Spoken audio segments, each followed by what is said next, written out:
Shark Moms, XIXIX. What's up, guys? I'm sitting here with Matthew. What'd you do tonight, sir? So we undefeated with the best deck in the format. Just wanted to make a point here that this deck is fire, so that's what we did tonight. Won some packs, got a mat. True, sheesh. All right, just get into the deck then for us. All right, word. I'm not gonna explain everything. I'll kind of go shallow explanations. So, pudding, pop stuff. Muscle line is pretty standard. 3 petting. If she special summoned, you get a special another name from your deck and increase 1.1. She special herself if your grave is empty. 3 of this because it searches it. 3 of this because it specials it from deck. So these are all your starters. You play Suhoot because he's your extender, and 2 Messenger Lotto because he's your brick. You will always draw these cards no matter what.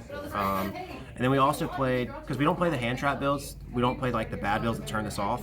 We play 3 of this guy because we play a bunch of back row. And this card is absolutely fire. This card is an extender, protects your back row, so like you can play through like Lightning Storm, Harpy's Feather Duster. It's like a huge body for blocking, for like killing whenever you need to. Like this card is absolutely fire. And I'm trying to preach the gospel of playing this card in Madolche, but yeah, so that's it for the monster lineup.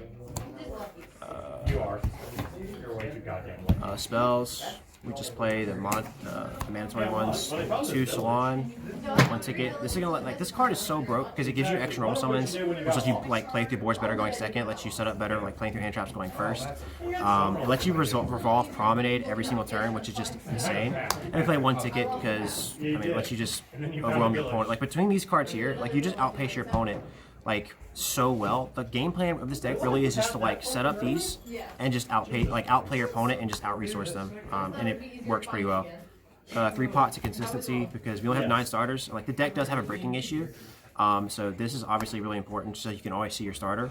And it's kind of like what this is here for too, because if you draw like a hand of no Madolche names, but like this and like back row, then you can flip a back row, summon this, like search a pot and like set up for the next turn.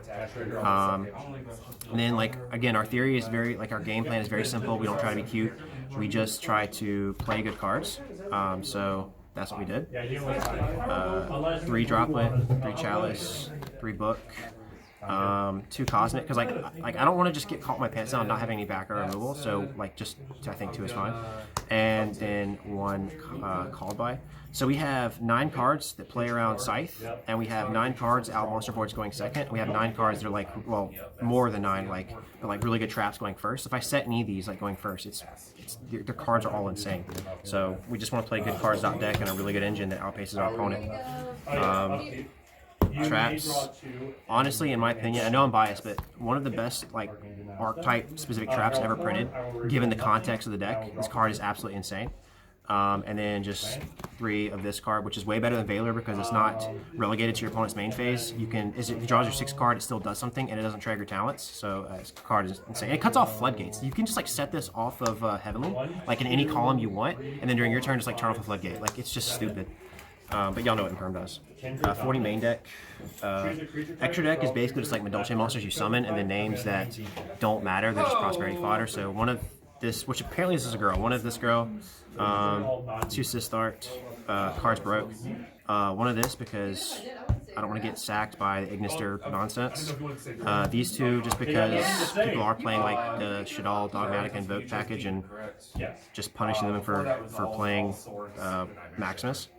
This is literally just for the matchup with Mystic Mind. If I make this going first, they can't Lava Golem me, and it gives me 2 pops, which is really important because if you pop the Mystic Mind, if they have the Mischief of the Time Goddess, what it's called, like stacks your deck, like you just need to have that 2nd pop because you just might not draw the out.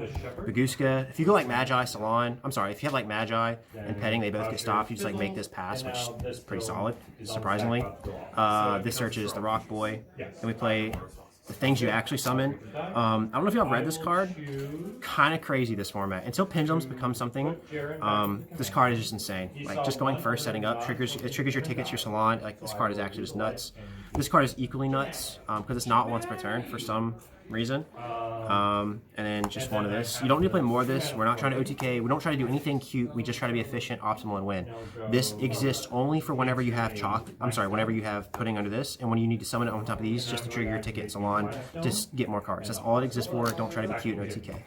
That's it for the extra deck. And then side. I decided to stop playing 21 cards on the side, just the 15. So we play 2 of this guy because monster boards are hard, and I don't want to auto lose the monster boards. Same reason, next nation. I play the 3rd Cyclone and 3 MST just because I don't think Mystic Mind players ever deserve to win ever. So I'm ready because again my game plan is simple. I just want to outpace you and I'm not going to get hit by cheese. Turn skip card, more back row hate, and then 3 copies of no. Because people always side in like Harvey Spellduster and like evenly match versus me. So like I need to like see like this or Heavenly plus Prom just protect my board against anything. Yeah, game plan is very simple. Just outpace, protect my board, and make my opponent deal with my stuff. But yeah, that's what we did today. Seems pretty broken. I mean, it can break, but I'm carried. I'll admit. You got any shout outs before we end the video? Yeah, shout outs to my boys Springs and Zach for helping me test. Shout out to my girlfriend who's somewhere around here for sticking with me. But yeah, shout outs to the community who don't play the good build, so I got to make a build like this and talk about it. But yeah. All right, thanks for the deck profile, man. See ya.